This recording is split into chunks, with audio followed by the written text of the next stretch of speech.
Hello guys, അപ്പോൾ നമുക്ക് എല്ലാവർക്കും സ്വന്തമായിട്ട് ഒരു ബിസിനസ് സ്റ്റാർട്ട് ചെയ്യണമെന്ന് ആഗ്രഹമുള്ളവരായിരിക്കാം. പക്ഷേ നമുക്ക് എപ്പോഴും നമ്മളെ തടഞ്ഞു നിർത്തുന്ന 3 ക്വസ്റ്റ്യൻസ് ആണ്: എവിടെ തുടങ്ങണം, എങ്ങനെ തുടങ്ങണം, ആരോട് ചോദിക്കണം എന്നുള്ളത്.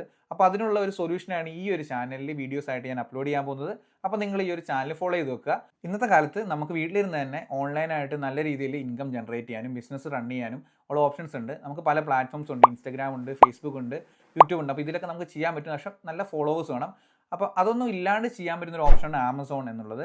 അപ്പോൾ ഞാൻ ഓൾറെഡി ഇപ്പോൾ 2 വർഷമായിട്ട് ആമസോണിൽ പ്രൊഡക്റ്റ് സെല് ചെയ്യുന്നുണ്ട്. ഇപ്പോൾ ഞാനുള്ളത് കാനഡയിലാണ്. അപ്പോൾ നമ്മൾ ഡിസ്കസ് ചെയ്യാൻ പോകുന്നത് കാനഡയിലും ഇന്ത്യയിലും ചെയ്യാൻ പറ്റുന്ന രീതിയിലാണ്. അപ്പോൾ അതിൻ്റെ കാര്യങ്ങളൊക്കെയാണ് ഈ വീഡിയോയിൽ പറയുന്നത്. ഈ വീഡിയോയിൽ ബേസിക്കലി നമുക്ക് എന്തൊക്കെ ഡോക്യുമെൻറ്റ്സ് ആണ് ആമസോൺ സെല്ലർ അക്കൗണ്ട് ക്രിയേറ്റ് ചെയ്യാൻ വേണ്ടത്, അതുപോലെ എങ്ങനെയാണ് പ്രൊഡക്റ്റ് റിസർച്ച് ചെയ്യുക എന്നുള്ളത്, അതുപോലെ പ്രൊഡക്റ്റ് ലിസ്റ്റ് ചെയ്യുമ്പോൾ ശ്രദ്ധിക്കേണ്ട കാര്യങ്ങൾ. അപ്പോൾ നമുക്ക് ആമസോൺ സെല്ലർ അക്കൗണ്ട് സ്റ്റാർട്ട് ചെയ്യാൻ എന്തൊക്കെ ഡോക്യുമെൻറ്റ്സ് വേണമെന്ന് നോക്കാം. അപ്പോൾ നമുക്ക് രണ്ടായിട്ട് സ്പ്ലിറ്റ് ചെയ്യാം.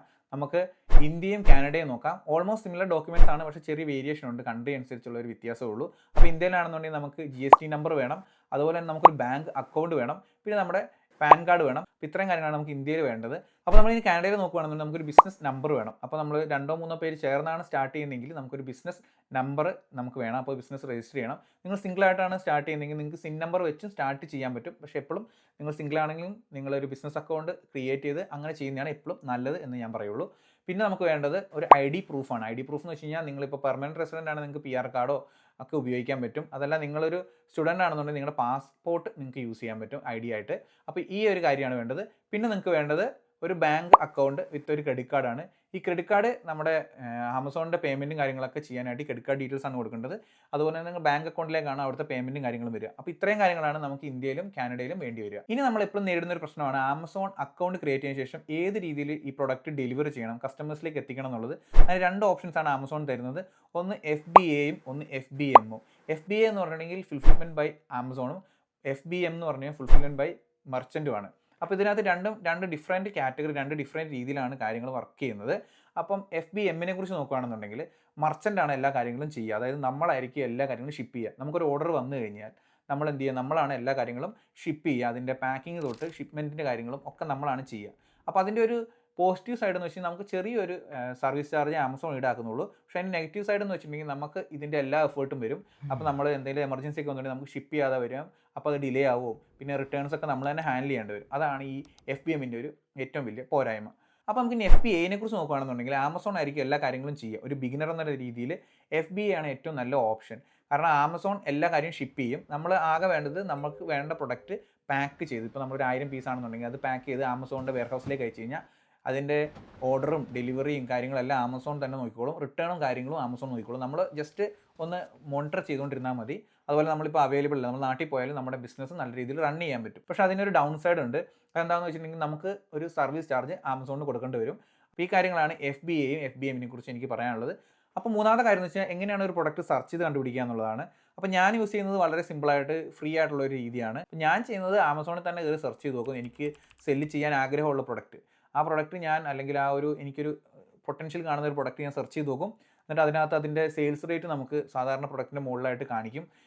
ഇത്ര പ്രൊഡക്റ്റ് അല്ലെങ്കിൽ ഇത്ര യൂണിറ്റ് പെർ മന്ത് സെയിലായിട്ടുണ്ടെന്ന് കാണിക്കും. അപ്പോൾ അത് വെച്ച് നമുക്ക് ഇനീഷ്യലി നമുക്ക് വെരിഫൈ ചെയ്യാൻ പറ്റും ഈ പ്രൊഡക്റ്റ് സെയിലാവുന്നുണ്ടെന്ന്. അപ്പോൾ ഈ പ്രൊഡക്റ്റ് സെർച്ച് ചെയ്ത് നമ്മളിത് കണ്ടുപിടിക്കുമ്പോൾ ശ്രദ്ധിക്കേണ്ട ഒരു കാര്യം എന്ന് വെച്ച് കഴിഞ്ഞാൽ സീസണൽ പ്രൊഡക്ട്സ് കഴിവതും ഒഴിവാക്കുന്നതാണ് നല്ലത്. കാരണം ഒരു സീസൺ കഴിഞ്ഞ് കഴിഞ്ഞാൽ നമ്മുടെ പ്രൊഡക്റ്റ് സെല്ലായില്ലെങ്കിൽ നമ്മൾ അതുകൊണ്ട് റിട്ടേൺ എടുക്കേണ്ടി വരും, അല്ലെങ്കിൽ നമ്മുടെ സ്റ്റോറിൽ തന്നെ അഡീഷണൽ ചാർജ് കൊടുക്കേണ്ടി വരും. അപ്പോൾ സീസണൽ പ്രൊഡക്റ്റ് കഴിവതും ഒഴിവാക്കുക, അല്ലെങ്കിൽ നല്ല സെയിൽസ് ഉള്ള പ്രൊഡക്റ്റ് ഉപയോഗിക്കുക. പിന്നെ എല്ലാവർക്കും ഉള്ള ഒരു മിസ്കോൺസെപ്റ്റാണ് ഒരു വിന്നിങ് പ്രൊഡക്റ്റ് എന്ന് പറഞ്ഞാൽ. അങ്ങനെ വിന്നിങ് പ്രൊഡക്റ്റ് ഒന്നുമില്ല. എല്ലാ പ്രൊഡക്റ്റും വിന്നിങ് തന്നെയാണ്. നമ്മളതെങ്ങനെ എക്സിക്യൂട്ട് ചെയ്യുന്നുള്ളതാണ് വിന്നിങ് ആവുന്നത്. അപ്പോൾ നമ്മൾ പ്രൊഡക്റ്റ് സെലക്ട് ചെയ്യുമ്പം നീഷ് ആൾക്കാർക്ക് വേണ്ടത്, ഡെയിലി ലൈഫിൽ ആവശ്യമായിട്ടുള്ളതോ അല്ലെങ്കിൽ എന്തെങ്കിലും ഒരു പ്രോബ്ലത്തിന് സൊല്യൂഷൻ ആയിട്ടുള്ള ഒരു പ്രൊഡക്റ്റ് സെലക്ട് ചെയ്യുക എന്നുള്ളത് മാത്രമാണ് കാര്യം. അതുപോലെ തന്നെ അതിൻ്റെ പ്രൈസും, അതായത് ഇപ്പോൾ നമ്മൾ കൊടുക്കുന്ന പ്രൊഡക്റ്റിൻ്റെ പ്രൈസും ക്വാളിറ്റിയും ഓൾമോസ്റ്റ് മാച്ചിങ് ആണെങ്കിൽ തന്നെ അത് ഓക്കെ ആയിരിക്കും. അപ്പോൾ ആ ഒരു രീതിയിലുള്ള പ്രൊഡക്റ്റ് സെലക്ട് ചെയ്യാൻ ശ്രദ്ധിക്കുക. അപ്പോൾ ഈ കാര്യങ്ങളാണ് എനിക്ക് പ്രൊഡക്റ്റ് സെർച്ചിനെ കുറിച്ച് പറയാനുള്ളത്. ഇനി ഫൈനലായിട്ട് പറയാൻ പോകുന്ന കാര്യം എന്ന് വെച്ച് കഴിഞ്ഞാൽ പ്രൊഡക്റ്റ് ലിസ്റ്റിങ്ങിനെ കുറിച്ചാണ്. അത് ശരിക്കും ആദ്യമേ പറയേണ്ടതായിരുന്നു, പക്ഷേ ഞാൻ ഇനി വരുന്ന വീഡിയോസ് ഡീറ്റെയിൽ ആയിട്ട് കൊടുക്കുന്നതുകൊണ്ടാണ് അത് ലാസ്റ്റ് ഞാനത് ഇൻക്ലൂഡ് ചെയ്തത്.